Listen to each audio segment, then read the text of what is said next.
ദൈവനാമത്തിന് മഹത്വം ഉണ്ടാകട്ടെ. മനോഹരമായ ഒരു ദിവസമാണ് ദൈവം നമുക്ക് നൽകിയിട്ടുള്ളത്. ദൈവത്തിൻ്റെ മാറ്റമില്ലാത്ത വചനം ഹോപ്പ് ചാനലിലൂടെ ശ്രവിക്കുന്ന നിങ്ങളെല്ലാവരെയും ദൈവത്തിൻ്റെ അതിപരിശുദ്ധ നാമത്തിൽ സ്വാഗതം ചെയ്യുകയാണ്.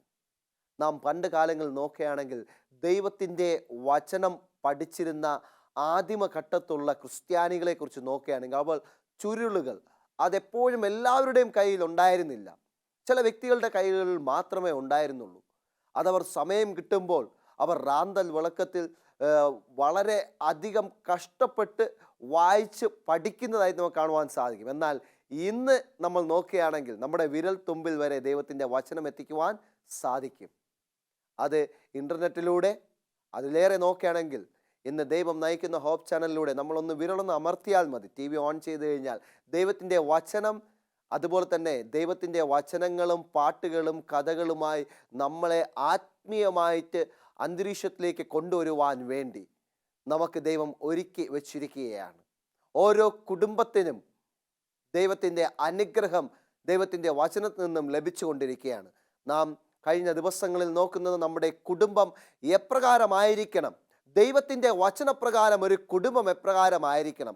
ദൈവത്തിൻ്റെ വചനപ്രകാരം ഒരു കുടുംബം നയിക്കുമ്പോൾ സന്തോഷമുണ്ടായിരിക്കുന്നു. ദൈവത്തിൻ്റെ വചനപ്രകാരം ഒരു കുടുംബം നയിക്കുമ്പോൾ സംതൃപ്തി ഉണ്ടായിരിക്കുന്നു. ദൈവത്തിൻ്റെ വചനപ്രകാരം ഒരു കുടുംബം നയിക്കുമ്പോൾ നിത്യതയിലേക്ക് അങ്ങ് എത്തുന്നു എന്നതിനെക്കുറിച്ച് വളരെ വ്യക്തമായിട്ട് നാം മനസ്സിലാക്കുന്നു. അതിനാൽ ദൈവത്തിൻ്റെ വചനപ്രകാരം നമ്മുടെ കുടുംബത്തിൻ്റെ അടിസ്ഥാനമിട്ട് അതിൻ്റെ മതിലുകൾ പണിഞ്ഞ്, അതുപോലെ തന്നെ അതിൻ്റെ വാതിലുകൾ പണിഞ്ഞ് നാം വളരെ സന്തോഷത്തോടുകൂടെ കുടുംബജീവിതം നയിക്കണം എന്നാണ് ദൈവം ആഗ്രഹിക്കുന്നത്. എന്നാൽ നാമോ ഈ ലോകത്തിൻ്റെ സന്തോഷം തേടി നടക്കുകയാണ്. ദൈവത്തിൻ്റെ സന്തോഷം നമ്മുടെ കുടുംബത്തിൽ ദിനം പ്രതി ദൈവത്തിൻ്റെ വചനമായി വന്നുകൊണ്ടിരിക്കുമ്പോൾ നാം എന്താണ് ചെയ്യുന്നത്? നമ്മൾ ഒരു ചോദ്യം ചോദിക്കാനുണ്ട്. നമുക്കൊരു നല്ല കാര്യം ലഭിക്കുവാൻ പോകുന്നു, ഇന്ന കാര്യങ്ങളെല്ലാം ചെയ്യണം എന്ന് ചിന്തിക്കുക. അല്ലെങ്കിൽ ഒരു 10 ദിവസം നല്ല രീതിയിൽ ഇന്ന കാര്യങ്ങൾ അത് ഘട്ടം ഘട്ടമായിട്ട് ചെയ്യണം, എന്നാലേ നിങ്ങൾക്ക് ആ നല്ല കാര്യം നേടിയെടുക്കുവാൻ സാധിക്കത്തുള്ളൂ എന്ന് ഒരു വ്യക്തിയെടുത്ത് പറഞ്ഞു കഴിഞ്ഞാൽ ചിലപ്പോൾ 2-3 ദിവസമെല്ലാം ചെയ്യും. ഇപ്പോൾ ഹെൽത്ത് ക്ലബിൽ പോകുന്നവരെ ഏകദേശം 3-4 മാസം പോയതിന് ശേഷമേ എന്താണ് അവരുടെ ശരീരം ഒന്ന് സെറ്റായി വരത്തുള്ളൂ. അവരുടെ കുടവേറൊക്കെ ഒന്ന് കുറഞ്ഞ് ഒന്ന് സെറ്റായി വരത്തുള്ളൂ. എന്നാൽ പലപ്പോഴും 2-3 ആഴ്ചകൾ, 1 മാസമെല്ലാം കഴിയുമ്പോൾ എന്ത് ചെയ്യും? മടുക്കും, പോകത്തില്ല. എന്നാൽ ഒരു രോഗം വന്ന് നോക്കട്ടെ, 3 മാസം ആശുപത്രിയിൽ കിടക്കാൻ പറഞ്ഞു കഴിഞ്ഞാൽ തീർച്ചയായിട്ടും കിടക്കും. നമ്മുടെ മനോഭാവം എന്ന് പറയുന്നത് എന്താണ്? നാം പലപ്പോഴും നമ്മളുടെ ഇടയിൽ എന്തെങ്കിലും തെറ്റായി ഭവിക്കുവാൻ പോകുന്നു, അല്ലെങ്കിൽ തെറ്റു ഭവിച്ചു എന്ന് നോക്കിക്കഴിഞ്ഞാൽ നമ്മൾ അതിനെ കൂടുതലായിട്ട് ജാഗ്രതയോടുകൂടി നോക്കുന്ന ഓരോ കുടുംബത്തെ നമുക്ക് കാണുവാൻ സാധിക്കും. നല്ലത് ലഭിക്കാൻ പോകുന്നു നോക്കിക്കഴിഞ്ഞാൽ ആദ്യത്തെ 2-3 ദിവസമൊക്കെ നോക്കും, പിന്നെ അതിനെക്കുറിച്ച് ചിന്തിക്കില്ല. പക്ഷേ ഒരു തെറ്റ് ഭവിക്കാൻ പോകുന്നത് നോക്കിക്കഴിഞ്ഞാൽ ഉടൻ തന്നെ അത് മാറ്റുവാനും ജാഗ്രതയിൽ കൊണ്ടുവരുവാൻ ശ്രമിക്കുന്നു എന്ന് നമുക്ക് കാണുവാൻ സാധിക്കും. ഇന്ന് നാം അത് തന്നെയാണ് നോക്കുവാൻ പോകുന്നത്. നമ്മളുടെ ജീവിതത്തിൽ ശാപങ്ങൾ വരും. ആ ശാപങ്ങൾ മാറുവാനുള്ള അനുഗ്രഹം, ശാപങ്ങൾ മാറുവാനുള്ള പ്രവൃത്തിയും ചിന്തയും നമുക്ക് എവിടെ നിന്നാണ് വരുന്നത്? അല്ലെങ്കിൽ എന്ത് ചെയ്യുന്നത് കൊണ്ടാണ് ശാപം വരുന്നത്? എന്ത് ചെയ്യാത്തത് കൊണ്ടാണ് ശാപം വരുന്നത് എന്നതിനെക്കുറിച്ച് നാം ചിന്തിക്കുവാൻ പോവുകയാണ്. ഈ ശാപം എന്ന് പറയുന്നത് ഈ ലോകത്തിൽ നിന്നും വരുന്ന ശാപമല്ല. നമ്മുടെ ചിന്തകളിലും പ്രവൃത്തികളിലും, ഈ ലോക ചിന്തകളും പ്രവൃത്തികളിൽ നിന്നും വരുന്ന ശാപമല്ല. കർത്താവായ ദൈവം ചില കാര്യങ്ങൾ ചെയ്യുവാൻ നമ്മുടെ കുടുംബത്തിലും, അതുപോലെ തന്നെ കുടുംബത്തിൽ നിന്നും നമ്മുടെ മക്കളുടെ ഇടയിലും, അതുപോലെ കുടുംബത്തിൽ നിന്നും സമൂഹത്തിലേക്ക് ചില കാര്യങ്ങൾ ചെയ്യുവാൻ കർത്താവായ യേശു ക്രിസ്തു നമ്മോട് കൽപ്പിക്കുമ്പോൾ, അതിൻ പ്രകാരം ജീവിക്കാതെ ഇരിക്കുമ്പോൾ ശാപങ്ങൾ വന്നെത്തുന്നു എന്ന് വളരെ വ്യക്തമായിട്ട് തിരുവചന സത്യം പറയുകയാണ്. ഏതൊക്കെ ശാപമാണ്? 4 വലിയ ശാപങ്ങൾ, അല്ലെങ്കിൽ 4 വലിയ കാര്യങ്ങൾ നമ്മൾ ദൈവം പറഞ്ഞിട്ടുണ്ട്. അത് ചെയ്തില്ല എങ്കിൽ ശാപം വരും എന്നതിനെക്കുറിച്ച് നാം ഇന്ന് ചിന്തിക്കുവാൻ പോകുകയാണ്. അപ്രകാരം അത് ദൈവത്തിൻ്റെ വചനപ്രകാരം നാം ജീവിക്കുകയാണെങ്കിൽ തീർച്ചയായിട്ടും ആ ശാപം വരാതെ ആ 4 വലിയ കാര്യങ്ങൾ ദൈവത്തിൻ്റെ വചനത്തിൽ നിന്നും അനുഗ്രഹം ഉണ്ടായിരുന്നു. ദൈവത്തിൻ്റെ വചനം ഒരു പ്രത്യേകതര അനുഗ്രഹം, അല്ലെങ്കിൽ ഒരു പ്രത്യേക രീതിയാണ്. ആ വചനം പറഞ്ഞിരിക്കുന്നത് പോലെ അനുസരിച്ച് കഴിഞ്ഞാൽ നമുക്ക് അനുഗ്രഹം ഉണ്ടായിരിക്കും. അത് കേട്ട് അനുസരിക്കാതിരുന്നു കഴിഞ്ഞാൽ ശാപം ഉണ്ടായിരിക്കും. ദൈവത്തിൻ്റെ വചനത്തിന് രണ്ട് സ്വഭാവമുണ്ട്, ശാപവുമുണ്ട് അനുഗ്രഹവുമുണ്ട്. ഇതിൽ നമുക്ക് ദൈവം തന്നിരിക്കുന്ന തിരഞ്ഞെടുപ്പിൻ സ്വാതന്ത്ര്യമാണ് ശാപവും അനുഗ്രഹവും തിരഞ്ഞെടുക്കുന്നത്. ഇന്ന് നാം ഏതാണ് തിരഞ്ഞെടുക്കുവാൻ പോകുന്നത്? ഇന്ന് ഓരോ കുടുംബ അംഗങ്ങളും ചിന്തിക്കേണ്ട ഒരു ആവശ്യമുണ്ട്. ഏതാണ് നാം ഇന്ന് തിരഞ്ഞെടുക്കുവാൻ പോകുന്നത്? ഭർത്താവാകുന്ന ഞാൻ ഏത് തിരഞ്ഞെടുക്കുന്നു? ഭാര്യയാകുന്ന ഞാൻ ഏത് തിരഞ്ഞെടുക്കുന്നു? മക്കളാകുന്ന ഞങ്ങൾ ഏത് തിരഞ്ഞെടുക്കുന്നു? മക്കൾക്ക് നമ്മൾ ഏത് തിരഞ്ഞെടുപ്പിൻ സ്വാതന്ത്ര്യത്തിലൂടെയാണ് നമ്മൾ വഴി നടത്തുന്നത്? അത് നാം ചിന്തിക്കേണ്ട ആവശ്യമുണ്ട്. ദൈവത്തിൻ്റെ വചനം ശ്രവിച്ചില്ല എങ്കിൽ, കേട്ടില്ല എങ്കിൽ ശാപമുണ്ടായിരിക്കും. അത് ശ്രവിച്ച് അതിൻ പ്രകാരം ജീവിക്കുകയാണെങ്കിൽ അനുഗ്രഹമുണ്ടായിരിക്കും. ഇന്ന് നമ്മൾ ഏത് തിരഞ്ഞെടുപ്പിൻ സ്വാതന്ത്ര്യത്തിൻ്റെ മധ്യത്തിലാണ് നാം നിൽക്കുന്നത്? ഒന്നാമത്തെ കാര്യം നമുക്ക് നോക്കാം.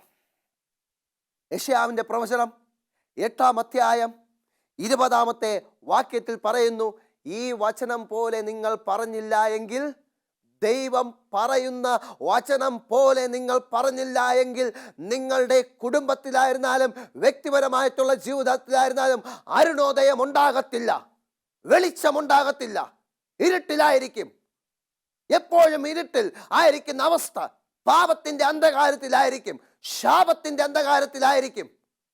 അതുപോലെ തന്നെ നിത്യനാശത്തിന്റെ അന്ധകാരത്തിലായിരിക്കും, രോഗത്തിന്റെ അന്ധകാരത്തിലായിരിക്കും, സാമ്പത്തിക ക്ലേശത്തിന്റെ അന്ധകാരത്തിലായിരിക്കും.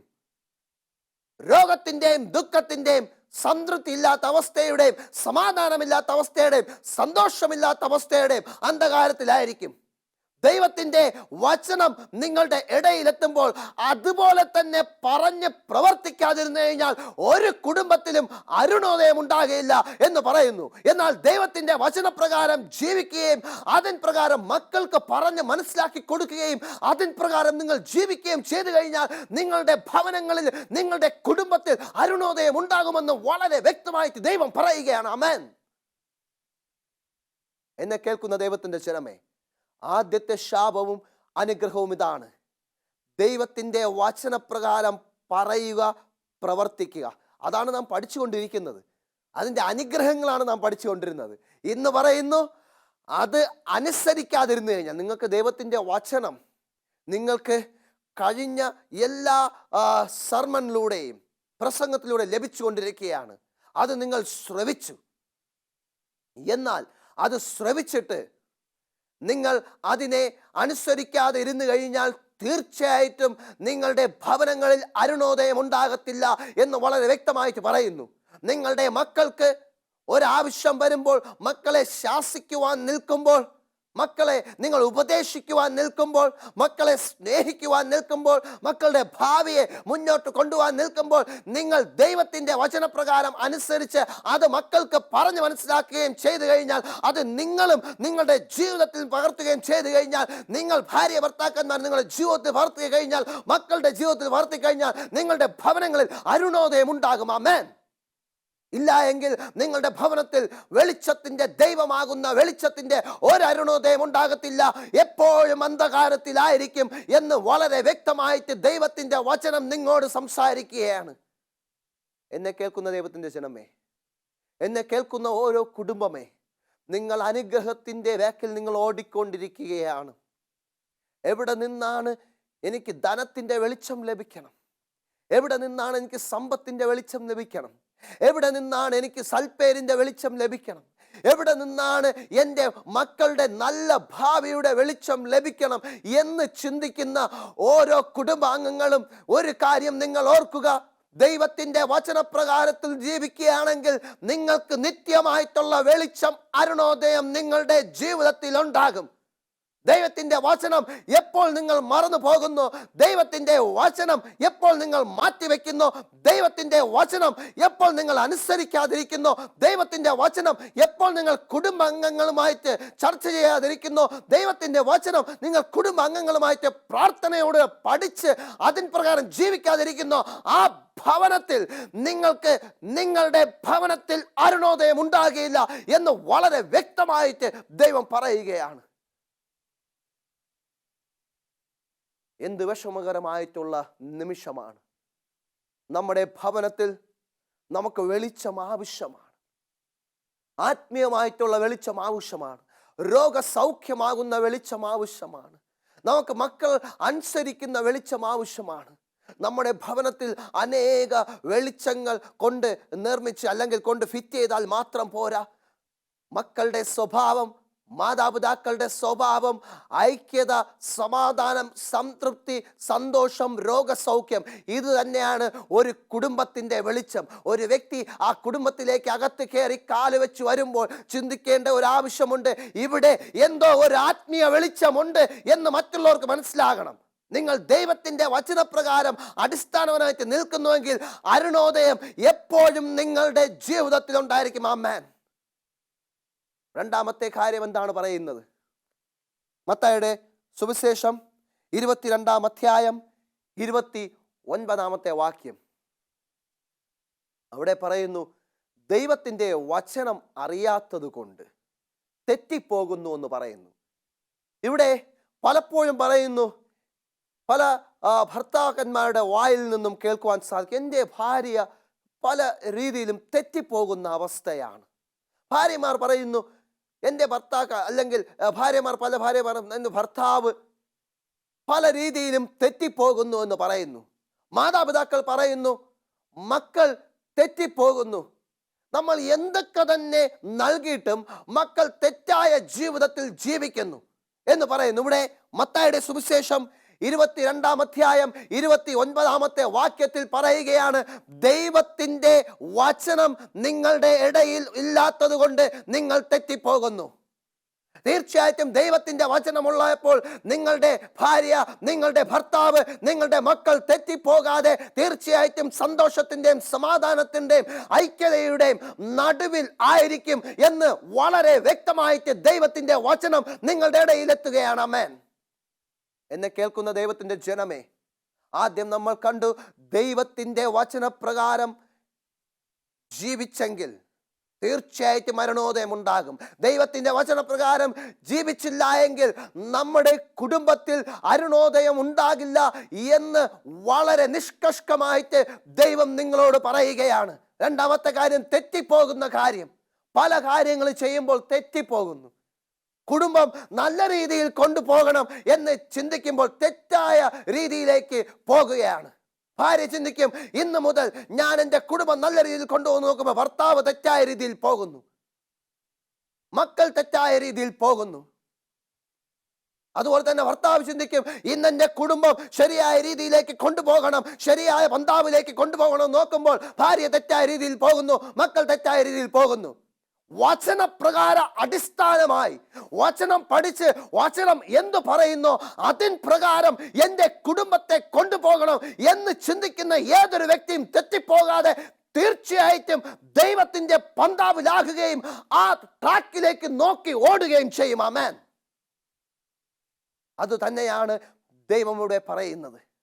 എന്നെ കേൾക്കുന്ന ദൈവത്തിൻ്റെ ജനമേ, നമ്മൾ തെറ്റിപ്പോകാതിരിക്കുവാൻ, നമ്മളുടെ മക്കൾ തെറ്റായ ജീവിതം നയിക്കുവാതിരിക്കുവാൻ, നമ്മളുടെ മക്കൾ കാണെ മാതാപിതാക്കൾ തെറ്റായ ജീവിതത്തിലേക്ക് അകപ്പെടാതിരിക്കുവാൻ നമ്മൾ ദൈവത്തിൻ്റെ വചനം നമ്മളുടെ ഇടയിൽ എപ്പോഴും ഉണ്ടായിരിക്കണം. ദൈവം അത് തന്നെയാണ് നമ്മോട് പറയുന്നത്. നമ്മുടെ കുടുംബത്തിൽ എപ്പോഴും സന്തോഷകരമായിട്ടുള്ള വെളിച്ചം, അരുണോദയം ഉണ്ടാകണമെങ്കിൽ ദൈവത്തിൻ്റെ വചനപ്രകാരം ജീവിക്കണം, പറയണം. ആ വചനം ഇല്ലാത്തത് കൊണ്ടാണ് തെറ്റിപ്പോകുന്നു എന്ന് വളരെ വ്യക്തമായിട്ട് നാം മനസ്സിലാക്കിയിരിക്കുകയാണ്. ഇനി മൂന്നാമത്തെ കാര്യം പറയുന്നത് നമുക്ക് നോക്കാം. ഇവിടെ 2 പത്രോസ് 1:19 മുതൽ 21 വരെ ഉള്ള വാക്യങ്ങൾ വായിക്കുമ്പോൾ അവിടെ പ്രവചനങ്ങളെ കുറിച്ച് പറയുകയാണ്. ആദ്യം നമ്മൾ അരുണോദയം ഉണ്ടാകണത്തെക്കുറിച്ച് ചിന്തിച്ചു, വെളിച്ചമുണ്ടാകണം എന്നതിനെക്കുറിച്ച് നമ്മൾ ചിന്തിച്ചു, സന്തോഷമാകുന്ന വെളിച്ചമുണ്ടാകണം ചിന്തിച്ചു. ആ വെളിച്ചത്തിൽ നിന്നും തെറ്റിപ്പോകാതെ എപ്രകാരം ജീവിക്കണം എന്നതിനെക്കുറിച്ച് ചിന്തിച്ചു. നാം മൂന്നാമത്തെ കാര്യം നോക്കുമ്പോൾ പ്രവചനം നമ്മളുടെ കുടുംബത്തിൽ നിറഞ്ഞു നിൽക്കണം. പ്രവചനം ഏതൊക്കെ രീതിയിൽ നമുക്ക് ചിന്തിക്കാം. പ്രവചനം ദൈവത്തിൻ്റെ സ്നേഹമായിട്ട് നമുക്ക് ചിന്തിക്കാം. പ്രവചനം ദൈവം നമ്മോട് സംസാരിക്കുന്നു നമുക്ക് ചിന്തിക്കാം. പ്രവചനം ദൈവം നമ്മളെ ഭാവിയിലേക്ക് കരുതുന്നു എന്ന് ചിന്തിക്കാം. അതിലേറെ നമുക്ക് ചിന്തിക്കേണ്ട ആവശ്യം കുടുംബത്തിൽ പ്രവചനം എന്ന് പറയുന്നത് മുന്നറിയിപ്പാണ്. യെരൂശലേം ദേവാലയം കല്ലിന്മേൽ കല്ല് ശേഷിക്കാതെ നശിച്ചു പോകും എന്ന് അവിടെ യഹൂദ കുടുംബത്തിനോട് കർത്താവായ യേശു ക്രിസ്തു വിളിച്ചു പറഞ്ഞപ്പോൾ മുന്നറിയിപ്പ് അവർ മനസ്സിലാക്കിയ വ്യക്തികൾ, ദൈവത്തിന്റെ വചനപ്രകാരം ജീവിച്ച വ്യക്തികൾ, അവിടെ യെരൂശലേം ദേവാലയം കല്ലിന്മേൽ കല്ല് ശേഷിക്കാതെ നശിപ്പിക്കുന്ന സമയത്ത് അവർ രക്ഷപ്പെട്ടു. എന്നാൽ പ്രവചനത്തെ, മുന്നറിയിപ്പിനെ അവർ നോക്കാതെ അവരുടെ സ്വന്തം ഇഷ്ടപ്രകാരം ആ മുന്നറിയിപ്പ് കിട്ടിയപ്പോൾ അതിനെ ഞാനെല്ലാം തകർത്തല്ലെങ്കിൽ ഞാൻ തകർത്ത് ജീവിക്കുമെന്ന് ചിന്തിച്ചവർ യെരൂശലേം ദേവാലയം നശിച്ചപ്പോൾ അതിനോടുകൂടി നശിക്കപ്പെട്ടു. ഇന്ന് നമ്മുടെ കുടുംബത്തിൽ പ്രവചനം നമുക്ക് നൽകിയിട്ടുണ്ട്. അന്ത്യകാല പ്രവചനം. നമ്മളുടെ ഈ പ്രസംഗത്തിനിടയിൽ ഒരു പ്രസംഗം നമ്മൾ പഠിച്ചുവല്ലേ, അന്ത്യകാലത്തിൽ എന്താണ് നമുക്ക് നൽകിയിട്ടുള്ള പ്രവചനം? വെളിപ്പാട് തന്നെയാണ്. പ്രവചനം നമുക്ക് നൽകിയിട്ടുണ്ട്. പ്രവചനം ഇല്ലാത്തത് കൊണ്ട് അന്ധകാരത്തിലായി പോകുന്നു എന്നതിനെ കുറിച്ച് നമുക്ക് മനസ്സിലാക്കുവാൻ സാധിക്കും. മുന്നറിയിപ്പ് നൽകിയിരിക്കുകയാണ്. നിങ്ങളുടെ മക്കൾ തെറ്റിപ്പോകുന്ന രീതിയിലുള്ള ലോകത്തിന്റെ വളർച്ച ഈ ഭൂമിയിൽ ഉണ്ടാകും എന്നൊരു മുന്നറിയിപ്പ് ദൈവം മുന്നമേ നൽകിയിട്ടുണ്ട്. നിങ്ങളുടെ മക്കൾ ദൈവത്തിന്റെ വചനപ്രകാരം ജീവിക്കില്ല എന്നതിന്റെ മുന്നറിയിപ്പ് നേരത്തെ തന്നിട്ടുണ്ട്. നിങ്ങളുടെ മക്കൾ തെറ്റിപ്പോകും എന്ന മുന്നറിയിപ്പ് നേരത്തെ നൽകിയിട്ടുണ്ട്. കർത്താവായ യേശു ക്രിസ്തുവിന്റെ രണ്ടാം വരവിന് മുൻപ് നിങ്ങളുടെ മക്കൾക്ക് നിങ്ങളുടെ വിട്ട് അകന്നു പോകും എന്ന മുന്നറിയിപ്പ് നൽകിയിട്ടുണ്ട്. എന്നാൽ അനുഗ്രഹമായിട്ട് അന്ത്യകാലത്ത് മക്കളും മാതാപിതാക്കളും എല്ലാം ഒരുമിച്ച് വന്ന് പ്രാർത്ഥിക്കുമെന്നുള്ള മുന്നറിയിപ്പ് നൽകിയിട്ടുണ്ട്. ഈ മുന്നറിയിപ്പുകൾ നിങ്ങൾ മനസ്സിലാക്കി അതിൻ പ്രകാരം ജീവിക്കുന്നുണ്ടോ? അതിൻ പ്രകാരം ജീവിക്കുന്നുണ്ടെങ്കിൽ തീർച്ചയായിട്ടും നിങ്ങളുടെ ഭവനത്തിൽ മുന്നറിയിപ്പിന്റെ നേരത്തെയുള്ള ഒരുക്കങ്ങൾ ഉണ്ടായിരിക്കും. വലിയ പ്രവചനം എന്ന് പറയുന്നത് കർത്താവായ യേശു ക്രിസ്തു ഈ ഭൂമിയിൽ വന്ന് നമ്മളുടെ കുടുംബത്തെ ഒന്നടങ്കം, മാതാപിതാക്കളെ, മക്കളെ ഒന്നടങ്കം ദൈവത്തിന്റെ വചനപ്രകാരം ജീവിക്കുകയാണെങ്കിൽ സ്വർഗത്തിലേക്ക് കൊണ്ടുപോകും. നിത്യമായിട്ട് നിങ്ങൾ പുതിയ യെരൂശലേമിൽ താമസിക്കും എന്നതിന്റെ വചനമാണ് ഓരോ കുടുംബത്തിനും ദൈവം നൽകിയിരിക്കുന്ന പ്രവചനം. അത് നിങ്ങൾ മനസ്സിലാക്കി ജീവിക്കുകയാണെങ്കിൽ തീർച്ചയായിട്ടും നിങ്ങളുടെ കുടുംബത്തിൽ ഒരു കുഞ്ഞു പോലും നഷ്ടപ്പെടാതെ നിത്യമായിട്ട് നിങ്ങൾക്ക് ജീവിക്കുവാൻ സാധിക്കും. ആമേൻ. അതുതന്നെയാണ് ഇന്ന് ദൈവത്തിന്റെ വചനം നിങ്ങളിൽ എത്തിക്കുന്നത്. എന്നെ കേൾക്കുന്ന ദൈവത്തിൻ്റെ ജനമേ, പ്രവചനങ്ങൾ നിങ്ങളുടെ ജീവിതത്തിൽ വരുമ്പോൾ മുന്നറിയിപ്പുകളായിട്ട് നിങ്ങൾ ചിന്തിക്കുക. ഓരോ മുന്നറിയിപ്പും, മകനെ നീ മഴയിൽ പോയി കഴിഞ്ഞാൽ നിനക്ക് പനി വരും എന്ന് നിങ്ങൾ മക്കളോട് പഠിപ്പിക്കുകയാണ്. മകനെ നീ തണുത്ത വെള്ളം എപ്പോഴും കുടിച്ചു കഴിഞ്ഞാൽ നിനക്ക് തൊണ്ടയ്ക്ക് പ്രശ്നം വരും. എന്നോട് എൻ്റെ മാതാവും പിതാവും പറയുന്നതാണ്. പക്ഷേ എനിക്ക് തണുത്ത വെള്ളം എന്ന് പറഞ്ഞാൽ ഭയങ്കര ഇഷ്ടമാണ്. പക്ഷെ ഇപ്പോഴാണ് അതിൻ്റെ ഒരു ബുദ്ധിമുട്ട് ഞാൻ അറിയുന്നത്. എപ്പോഴും നമ്മൾ പറയും ആ സ്ഥലത്തിൽ പോകാൻ പാടില്ല എന്ന് പറയും. എന്നാൽ കർത്താവായ യേശു ക്രിസ്തു രണ്ടാമത് വരുന്നതിന് മുൻപ് നാം ആത്മീയമായിട്ട് ഒരുങ്ങണം. മകനെ നീ ഇപ്രകാരം ജീവിക്കണം, ദൈവത്തിൻ്റെ വചനം ഇതാണ് പറഞ്ഞ് മനസ്സിലാക്കുന്നത് എന്ന് എത്ര മാതാപിതാക്കൾ മക്കളെ ഇരുത്തി ബൈബിളിൽ നിന്നും പറഞ്ഞ് മനസ്സിലാക്കി കൊടുക്കുന്നു. മക്കളെ ഇരുത്തി പറയും ബൈബിൾ നീ പഠിക്ക്, ബൈബിൾ വായിക്കെന്ന് പറയും. എത്ര മാതാപിതാക്കൾ ബൈബിൾ വായിച്ച് മക്കളെ വിളിച്ചിരുത്തി സംസാരിക്കുമ്പോൾ ബൈബിളിന്റെ വചനപ്രകാരം മക്കളോട് സംസാരിക്കുന്നു? ചിന്തിക്കേണ്ട ആവശ്യമുണ്ട്. എന്നെ കേൾക്കുന്ന ദൈവത്തിന്റെ ജനമേ, പ്രവചനങ്ങൾ നമ്മുടെ ജീവിതത്തിൽ വരുമ്പോൾ നാം ചിന്തിക്കുക, അത് നമ്മൾ അനുസരിക്കാതിരുന്നു കഴിഞ്ഞാൽ അതിൻ്റെ ശാപം നമുക്കുണ്ടായിരിക്കും. ഈ പ്രവചനങ്ങൾ നമ്മുടെ ജീവിതത്തിൽ വന്ന് അത് നാം അനുസരിക്കാതിരിക്കുകയും കർത്താവായ യേശു ക്രിസ്തു വന്ന് കുടുംബനാഥനോട് ചോദിക്കും, നിനക്ക് ഞാൻ അനുഗ്രഹമായിട്ടുള്ള നല്ലൊരു ഭാര്യയെ മക്കളെയും തന്നു, നീ പ്രവചനങ്ങൾ നിനക്ക് പറഞ്ഞ് മനസ്സിലാക്കി കൊടുത്തിട്ടുണ്ടോ? ദൈവത്തിന്റെ വചനം മനസ്സിലാക്കി കൊടുത്തിട്ടുണ്ടോ? എപ്പോഴും നിന്റെ ജീവിതത്തിൽ അരുണോദയം ഉണ്ടായിട്ടുണ്ടോ എന്ന് കർത്താവായ യേശു ക്രിസ്തു വന്ന് ചോദിക്കുമ്പോൾ എന്ത് മറുപടിയാണ് നിങ്ങൾക്ക് കൊടുക്കുവാനുള്ളത്? അവസാനമായി പറയുന്നത് കാര്യം, എബ്രായർക്ക് എഴുതിയ ലേഖനം 4-ാം അധ്യായം അതിൻ്റെ 12-ാമത്തെ വാക്യത്തിൽ പറയുന്നു, ദൈവത്തിൻ്റെ വചനം ഇരുവായി തലയുള്ള വാൾ എന്ന് പറയുന്നു. എന്താണ് ഇരുവായി തലയുള്ള വാൾ? ഒരു വാളിൻ്റെ രണ്ട് അറ്റത്തും അതിന് മൂർച്ചയുണ്ട്. അതാണ് ഇരുവായ് തലയുള്ള വാൾ. നമ്മളൊരു വാൾ എടുത്തു കഴിഞ്ഞാൽ അത് ഒരറ്റത്തു നിന്ന് മാത്രമേ അത് കുത്തുവാൻ സാധിക്കത്തുള്ളൂ. ഒരറ്റത്ത് മാത്രമേ മൂർച്ചയുള്ളൂ, മറ്റേ അറ്റത്ത് പിടിയുണ്ട്. എന്നാൽ ദൈവത്തിൻ്റെ വചനം എന്ന് പറയുന്നത് രണ്ട് അറ്റത്തും മൂർച്ചയുള്ളതാണ്. അത് അങ്ങോട്ടും വെട്ടും ഇങ്ങോട്ടും വെട്ടും. ദൈവത്തിൻ്റെ വചനം നമ്മൾ ശരിയായ രീതിയിൽ ഉപയോഗിച്ചില്ല എങ്കിൽ അത് നമുക്കും വെട്ടുകിട്ടും, അങ്ങോട്ടും വെട്ടുകിട്ടും. അതുപോലെ തന്നെ ദൈവത്തിൻ്റെ വചനം ഉപയോഗിക്കുമ്പോൾ അത് നല്ല രീതിയിൽ അങ്ങോട്ടും ഉപയോഗിക്കാൻ സാധിക്കും, നമ്മുടെ രീതിയിൽ ഉപയോഗിക്കാൻ സാധിക്കും. ഇവിടെ ഹീബ്രു അല്ലെങ്കിൽ എബ്രായർക്കെഴുതിയ ലേഖനം 4-ാം അധ്യായം 12-ാമത്തെ വാക്യത്തിൽ വളരെ വ്യക്തമായിട്ട് പറയുകയാണ്, ദൈവത്തിൻ്റെ വചനം ജീവനും ചൈതന്യമുള്ളത്, ഇരുവായ് തലയുള്ള ഏത് വാളിനെയും മൂർച്ചയേറിയും പ്രാണനെയും ആത്മാവിനെയും അതുപോലെ തന്നെ സദ്യമജ്ജകളെയും വേർപിരിക്കുന്ന തുളച്ചു കയറുന്ന ഒരു വാളാണ് ദൈവത്തിൻ്റെ വചനമാകുന്ന ഇരുവായ് തലയുള്ള വാൾ. നമ്മുടെ ചിന്തകളെ, നമ്മുടെ പ്രവർത്തികളെ, അതുപോലെ തന്നെ നമ്മൾ ചെയ്യുന്ന ഓരോ കാര്യങ്ങൾ മുറിച്ച് എന്ത് ഇവൻ ചെയ്യുന്നു, എന്തവൻ കുടുംബത്തിൽ ചെയ്യുന്നു എന്നതിനെ കുറിച്ച് മുറിച്ച് നോക്കുവാൻ തക്കതായിട്ടുള്ള ഒരു വാളാണ് ദൈവത്തിൻ്റെ വചനം. അത് ഇരുവായ് തലയാണ്. ആ വാള് കൊണ്ട് ആ വ്യക്തി എന്ത് ചെയ്യുന്നു എന്ന് നമുക്ക് നോക്കുവാൻ സാധിക്കും. ആ വാള് തന്നെ നമ്മൾ എന്ത് ചെയ്യുന്നു എന്ന് നമ്മളെ അളക്കുന്നു. അതുകൊണ്ട് കുടുംബത്തിൽ അപ്രകാരമുള്ള ഒരു വാൾ ദൈവം നമുക്ക് വചനത്തിൻ്റെ വാൾ നമുക്ക് നൽകുമ്പോൾ, അത് നമ്മളെ കീറി മുറിച്ച് ശോധന ചെയ്യുമ്പോൾ, നമ്മൾ ആത്മീയമായിട്ട് നമ്മൾ മരിച്ചു പോകാതിരിക്കുവാൻ ദൈവത്തോട് പ്രാർത്ഥിച്ച് ദൈവത്തിൻ്റെ വചനപ്രകാരം ജീവിക്കുവാൻ ശ്രമിക്കുക.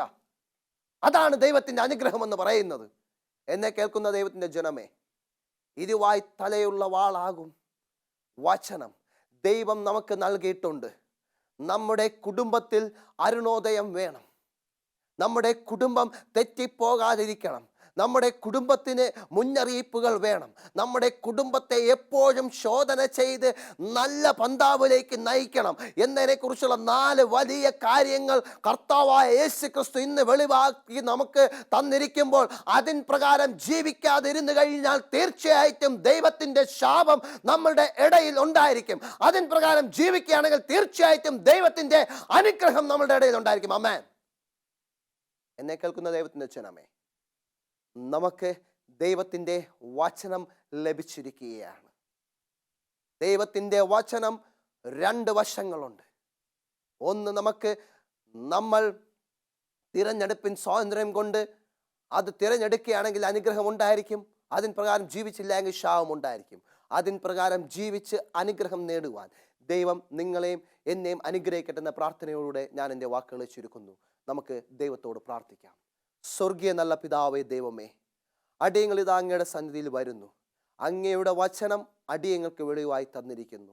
അതിൻ്റെ ശാപം അടിയങ്ങൾ അനുസരിക്കാതിരുന്ന് ശാപം വരാതിരിക്കുവാൻ, അതിനനുസരിച്ച് മുന്നോട്ട് നീങ്ങുവാനുള്ള ആത്മീയ അന്തരീക്ഷം അടിയങ്ങൾക്കും അടിയങ്ങളുടെ കുടുംബങ്ങൾക്കും നൽകണം. എല്ലാം യേശു ക്രിസ്തുവിൻ നാമത്തിൽ തന്നെ. ആമേൻ.